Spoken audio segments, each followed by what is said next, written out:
Can you imagine being among the very best in your chosen career, yet be prevented from rising to its highest levels due to a meaningless physical attribute?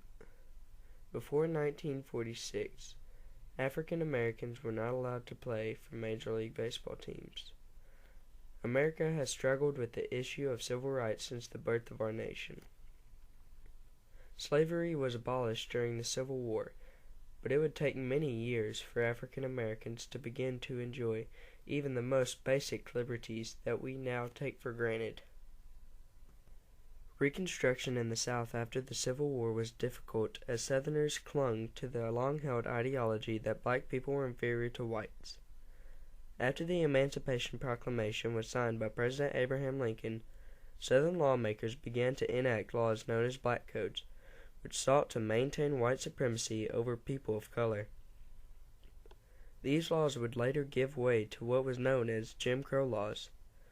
These laws created segregation in all facets of life.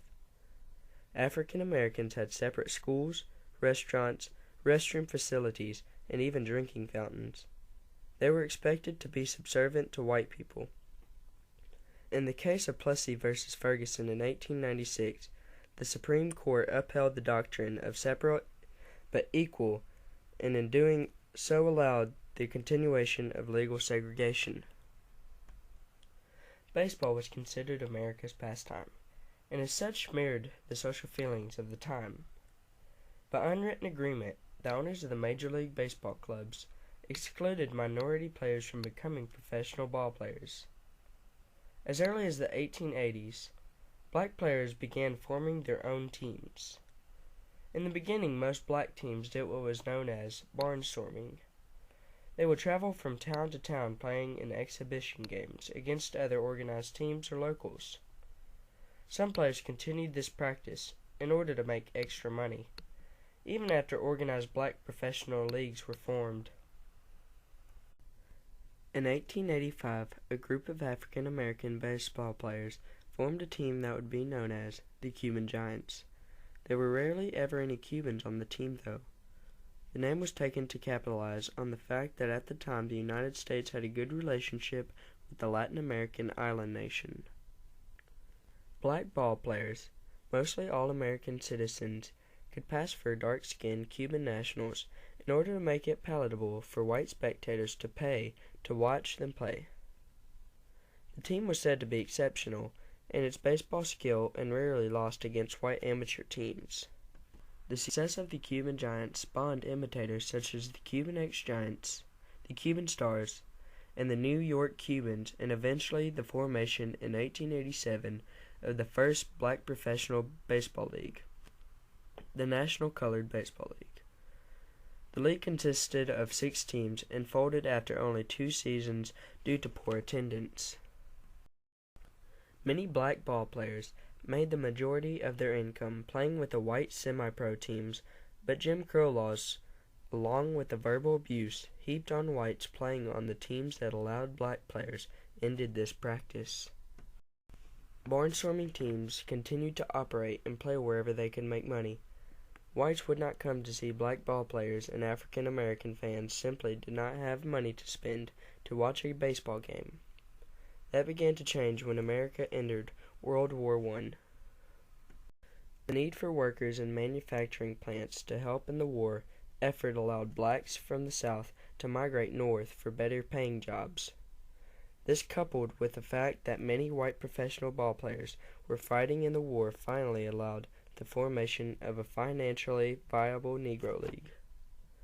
The Negro National League was formed in 1920 and was comprised of 8 teams: the Chicago American Giants, Chicago Giants, Cuban Stars, Dayton Marcos, Detroit Stars, Indianapolis ABCs, Kansas City Monarchs, and the St. Louis Giants.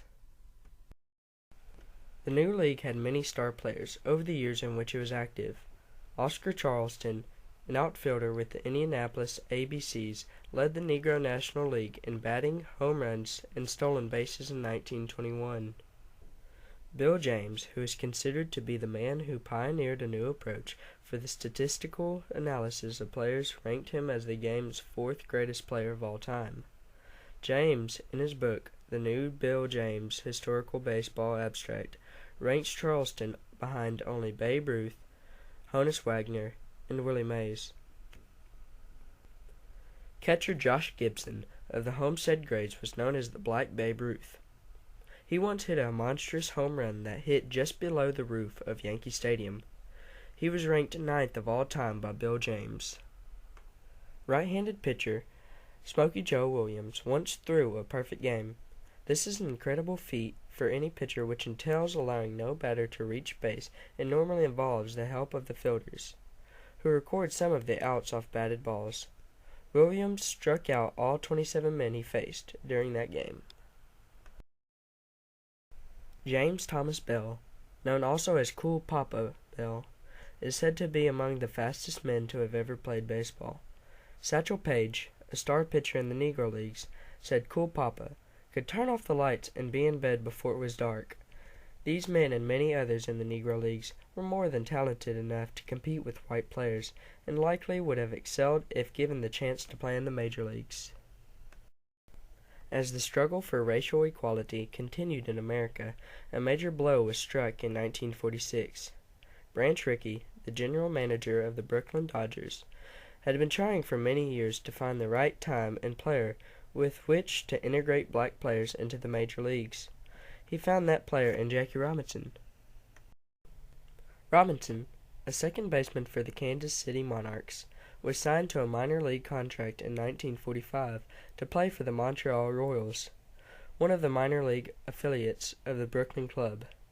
He was a star player with Kansas City who could hit and steal bases. He served his country in the U.S. Army.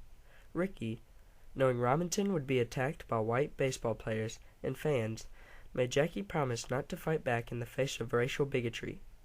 He was signed to the Major League team for the 1947 season. Although he faced horrendous treatment by fans, was beamed and spit on by fellow players, and even received death threats aimed at him and his family, he persisted. He was a major reason for the success of the Dodgers in years that followed. His aggressive playing style, along with his calm demeanor in the face of hatred, eventually won over his teammates, opposing players, and finally the fans. The following year, other black players from the Negro Leagues began to be signed by major league teams. Larry Doby joined the Cleveland Indians, while Roy Campanella and Don Newcomb joined Robinson on the Dodgers. Leroy Satchel Paige was perhaps the biggest star of the Negro Leagues. He was a major league rookie at the age of 42 when he was signed by the St. Louis Browns in 1948. He pitched a 12-inning shutout at the age of 46 and threw 3 scoreless innings of relief when he was 59 years old. He was the first African-American player to be inducted into the Baseball Hall of Fame in Cooperstown, New York. The integration of baseball slowly killed the Negro Leagues, as its star players were signed by major league clubs. Many of the men who played in the Negro Leagues were every bit as good as any player in the major leagues. It is a shame that most were not allowed to prove that on the field simply because of the color of their skin. Baseball, because of its popularity, proved to be the perfect vehicle for the struggle of civil rights and its social change. Jackie Robinson opened the door for the players that followed broke it down. The breaking of baseball's color barrier was a very visible step for African Americans during that time in history. It helped to ease racial tensions and further the cause of racial equality in everyday life. The men who toiled in virtual anonymity in the Negro Leagues are heroes. They left a legacy that proved that all people should be allowed to pursue their dreams.